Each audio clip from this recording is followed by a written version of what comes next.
Você foi condicionado a acreditar que a questão era confiança, dinheiro ou aparência. Mas a realidade é muito mais perturbadora. Os homens modernos foram domesticados emocionalmente, treinados para suprimir o instinto e rotular essa supressão como virtude. E enquanto ele se esforça para ser compreendido, admirado e aceito, algo silencioso se desenrola dentro da psique feminina. O interesse desaparece, não por maldade, mas por natureza. É aqui que começa a ruptura entre o que os homens acreditam governar o desejo e o que realmente o governa. Quando Arthur Schopenhauer escreveu que as mulheres permanecem, em certo sentido, crianças grandes ao longo da vida, um estado intermediário entre criança e homem, ele não estava lançando um ataque moral nem buscando aprovação. Ele estava descrevendo um padrão psicológico bruto, observado sem anestesia social. Schopenhauer falou sobre impulsos, não ideais, comportamento, não discursos, e por isso ele foi rejeitado, porque a maioria dos homens prefere ilusões reconfortantes a verdades que exigem força para serem confrontadas. O homem moderno lê essa frase e se sente ofendido, quando a resposta mais sábia seria perguntar por que ela ainda explica tanto de sua experiência de vida hoje. As críticas a Schopenhauer sempre seguiram o mesmo roteiro: misóginas, ultrapassadas, amargas. O que raramente se reconhece é que ele antecipou insights que a neurociência e a psicologia evolucionista só começariam a confirmar décadas depois. O desejo feminino não responde ao raciocínio moral masculino. Ele responde a estímulos instintivos, emocionais e inconscientes. Uma mulher não se vincula primeiramente a intenções, promessas ou explicações. Ela reage a sinais de força interior, autonomia emocional e imprevisibilidade controlada. Quando um homem ignora isso, ele não é punido com raiva. Ele é punido com indiferença.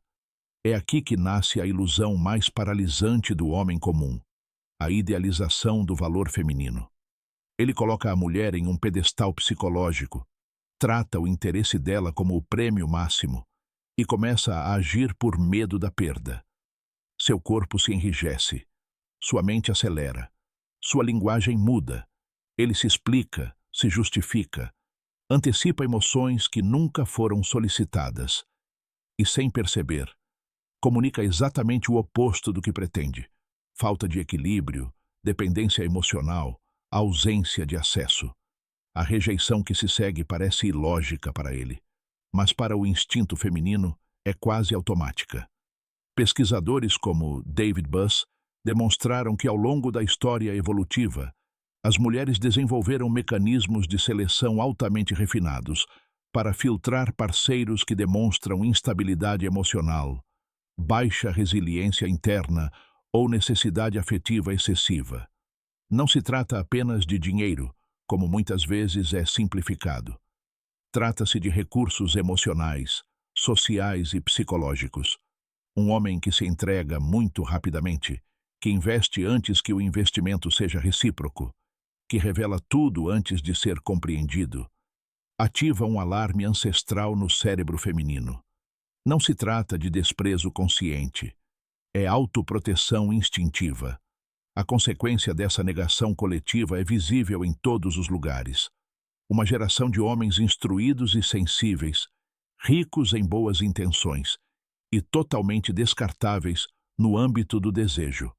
Homens que fazem tudo certo e ainda assim são ignorados. Homens que acreditam que amar com mais intensidade resolverá o problema, quando na realidade amar sem um eixo central apenas acelera a perda de valor. Schopenhauer tentou alertar sobre isso não para gerar hostilidade, mas para desmantelar a ilusão. E cada ilusão que desmorona cria espaço para que algo mais forte emerja. Esta mensagem não se trata de atacar as mulheres. Trata-se de libertar os homens da mentira que os enfraquece. Existe um código silencioso que governa o desejo feminino, independentemente da época, da língua ou da ideologia. Enquanto esse código permanecer invisível, cada rejeição parecerá pessoal, cada silêncio humilhante, cada distância injusta. Uma vez compreendido, tudo se reorganiza. O jogo não se torna cruel, ele se torna claro. E a clareza é o primeiro passo para recuperar o controle, a presença e a autoridade emocional. Tópico 1. O erro invisível que transforma o desejo em repulsa. Há um momento silencioso em que o interesse começa a morrer, e quase nunca acontece onde o homem presume que reside o problema. Não é a roupa, não é a frase, não é a aparência. O colapso ocorre no momento em que a segurança emocional é entregue antes mesmo de existir tensão. Quando o afeto é antecipado, o corpo relaxa. O olhar busca a aprovação.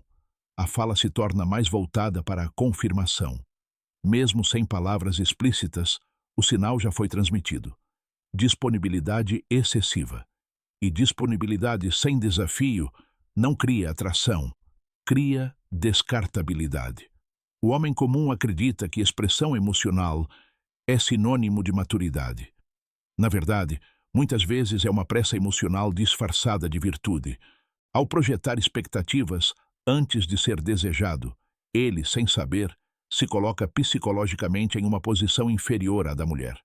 O instinto dela não interpreta isso como afeto, lê como fragilidade.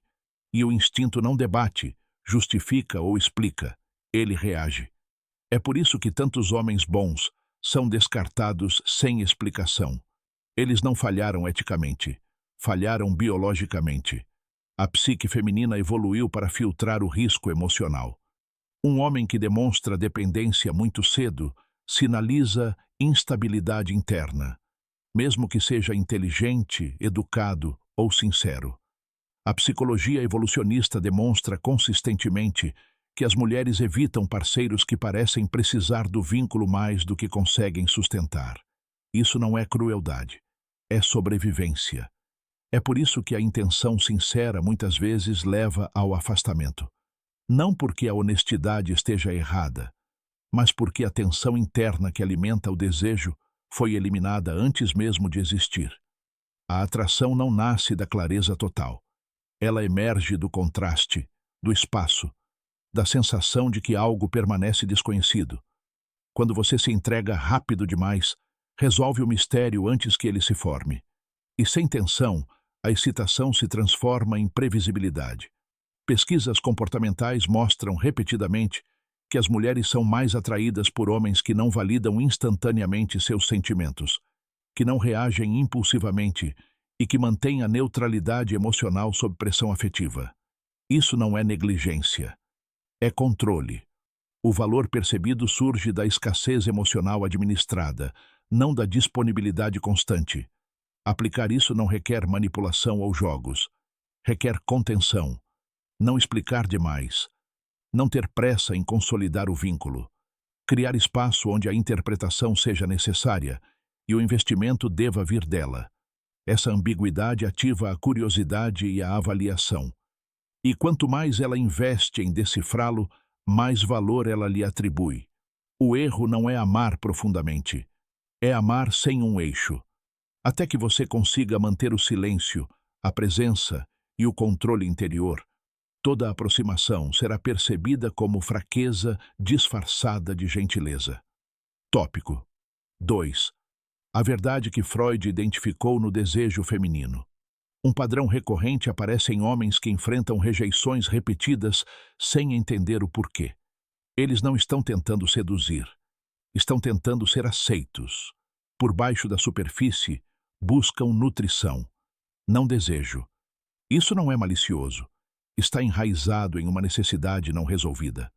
Freud observou que muitos homens projetam inconscientemente o arquétipo materno nas mulheres. Buscam paciência, validação, cuidado. E, sem perceber, abandonam a posição masculina adulta e assumem o papel de filho emocional. O inconsciente feminino rejeita essa dinâmica instantaneamente. Uma mulher pode tolerar um homem frágil temporariamente, mas não o deseja, não o respeita, nem o segue emocionalmente. O desejo não cresce na dependência, cresce na simetria da força interna. Quando um homem busca a aprovação, ele renuncia ao eixo emocional. E quem renuncia ao eixo perde a polaridade. Sem polaridade, a tensão morre. Sem tensão, a atração não pode existir. A psicologia analítica de Jung esclarece isso ainda mais. No inconsciente feminino, o arquétipo que desencadeia o desejo não é o homem que se adapta incessantemente ou se explica, mas a figura soberana, aquela que ocupa espaço, mantém a direção e não precisa de orientação emocional. Ela não deseja liderar o homem. Ela deseja seguir a presença, não a dominação, mas a direção e a firmeza.